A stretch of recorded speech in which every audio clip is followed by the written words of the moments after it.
the elk hair caddis.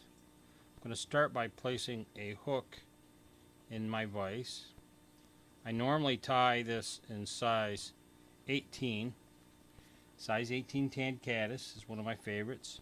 Now, I'm also going to be using an olive thread. It makes a nice head. I'm going to be using a little elk hair with the hair stacker to stack the hair, and I'll show you how to do that. I'm going to be using some tan dubbing fur. Okay, so let's get started. As always, wind the thread on the hook, wrapping over itself, and if you hold this end at a 45-degree angle, it allows you to go fairly fast, and it keeps your winds nice and tight. And then you get almost to the end, almost down to the bend in the hook, and then I clip that off. Now I keep winding, and because that will be covered up. I'm going to use a little dubbing wax and put some of just a little bit. This stuff is really sticky, so what happens is you usually get too much on there and you just rub it in nice. Okay, so now we're going to take our tan dubbing,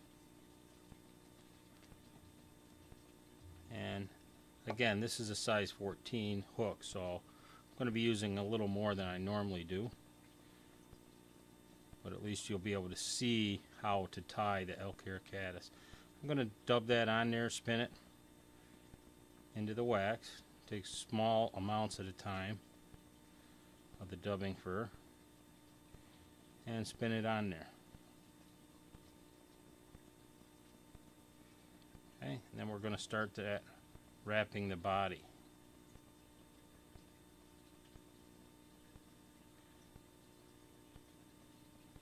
One in front of the other.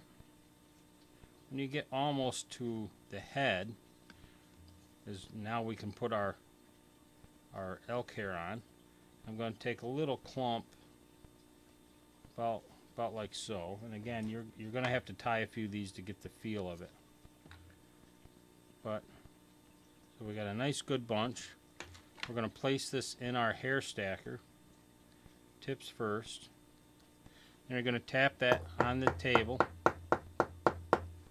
and it should line up nice and straight, all those fibers. Okay, looks pretty good. We're going to put that on there, having it extend a little bit over the tail, because if you look at a caddis, their wings are a little bit longer than their body. Okay, and so we're going to pinch that on there, pull up through the fingers, pinching the thread nice and light. We're going to do that a few times just to get the thread wrapped around there, and always pull up and go loose down, and then pull up. That prevents it from spinning around. So we're going to wrap a bunch and get nice and tight. Now I'm going to pull all those ends up and wrap some wraps underneath that. Now I'm going to come back and pull the other end of that elk hair up and put at least one wrap behind there to help keep that from going underneath it all. And a few more tight ones on there, and then I'm going to do a half hitch to hold it all together, and maybe we'll do a couple of those.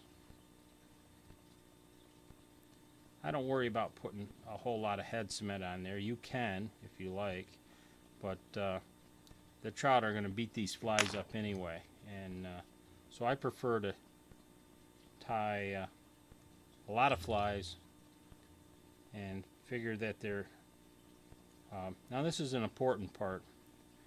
Anyway, I figure the flies are I can always make another fly, and it lightens the fly. Now you're going to pull those ends up and then cut it off so that it makes a nice little head. Okay, that's an elk hair caddis.